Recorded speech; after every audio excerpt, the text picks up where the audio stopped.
بسم الله الرحمن الرحیم. څنګه چې تاسو ته پته و چې جماعت اسلامي یو جمهوري او یو منظمه پارټي ده. د جماعت اسلامي هر یو کور په جمهوریت باندې کېږي او کوم کاندیډیټ ټاکنه چې کېږي په جمهوریت باندې وي. موږ شورایي نظام د موږ د ارکانو رای را احترام وي. باقاعده په دا باندې په کې پی په سطح او په مرکزي سطح باندې موږ پارلیماني بورډونه جوړوي چې هغه ټول حالاتو په تناظر کې فیصله کوي. د ارکانو رای لم احترام ورکوي او موجوده صورتحال هم ګوري. د جماعت اسلامي ټولو اکټیویټي ټولو پروګراماتو د ټولو خبرو نه خبر وي چې کوم کاندیډیټ په حق کې فیصله کوي. نو پرون زه په لیاره کې هم بوله چا کال وکړو چې په سوشل میډیا باندې یو هغه چلیږي چې تاسو له د پی کې 68 نه ټیکټ میلو دی. یقینا که کومه علم هم ورته خبره. نو جماعت اسلامي هغه فیصله کړې د ارکان د رای په هغه باندې کړی او پارلماني بورډ کړی او مرکزي بورډ کړی. دویمه خبره دا وه اکټیویټي چې تر کومه پورې دی موږ الحمدلله خپل سوچ او فکر او جماعت اسلامي د موږ په سوچ کې او په ذهن کې موږ تربیت یې داسې کړی او داسې موږ ذهن جوړ کړی دی چې موږ د یو کې خدمت کوو. خدمت په کوم بنیاد کوو؟ څنګه کوو؟ د مظلوم ملګرتیا او د غریب سړي په سر باندې دست شفقت او د ظالم سړي په مخه کې ودرېدل. دا یې موږ شیوه او دا یې موږ ویشن دی، دا یې موږ نسبلین دی او دا یې موږ دستور واین دی.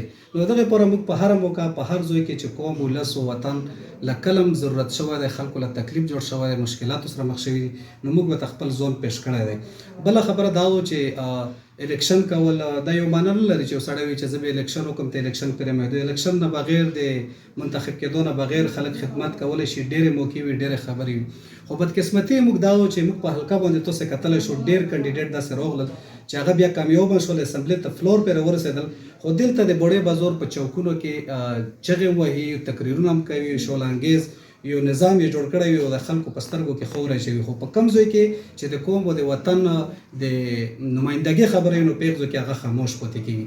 موږ سوچ او فکر دا دی که عوامو او د خلکو د موږ د جماعت اسلامي د موږ په هغه باندې فیصله وکړه او موږ له اداره یې وکړه، نو موږ خپل سوچ او فکر داسې جوړ کړی چې موږ به د ټویل خبره نه کوو، موږ به د روډ خبره نه کوو، موږ به د کالج او د یونیورسټۍ خبره کوو، موږ به د لوېدلي ولس د ویچتېدو خبره کوو، موږ به د تیرا د متاثرینو خبره کوو، موږ به د امن او امان په صورتحال باندې خبره کوو، موږ به د میسنګ پرسن خبره کوو، موږ به د دهشتګردۍ نه متاثره شوي خلکو خبره به کوو، موږ به د وطن د ترقۍ لپاره خبره کوو، موږ به د ټویلونو، موږ به د وړوکي روډونو، موږ به داسې کمزورې خبرې.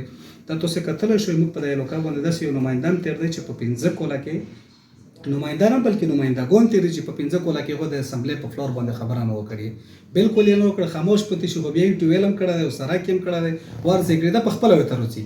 نو موږ سوچ او فکر دا دی چې موږ انشاءالله په وطن کې دلته که احتجاجي لیار وي او په چوک او چوراهو باندې وي او که بیا د اسمبلۍ په فلور وي، جماعت اسلامي دا همیشه ده انشاءالله چې د علاقې به په هغه طریقه نماینده کوي چې څنګه یې حق دی بلکې د حق نه زیات پې کوي. او دغه واضح ثبوت پروت دی چې پاکستان د جوړېدو نه بعد او د جماعت اسلامي څومره ممبران اسمبلۍ له تللي دي، هغو د علاقې او د وطن او د خلکو نمایندګي کړې ده. موجوده تاسو وګورئ په سینټ کې مشتاق احمد خان یو توانه یو مضبوط اواز دی چې ټول پاکستان د غریب ولس او د قبایلي بیلټ په خصوصي توګه باندې نمایندګي کوي.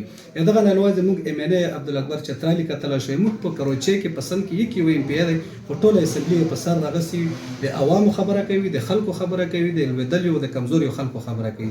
نو موږ سوچ دا دی، موږ میشن دا دی چې انشاءالله د مظلوم ملګرتیا، د ظالم په مخه کې تیول، د ظالم په مخه کې غر جوړېدل، دا موږ میشن دی که په نمایندګۍ کې وي او که بغیر د نمایندګۍ نه وي.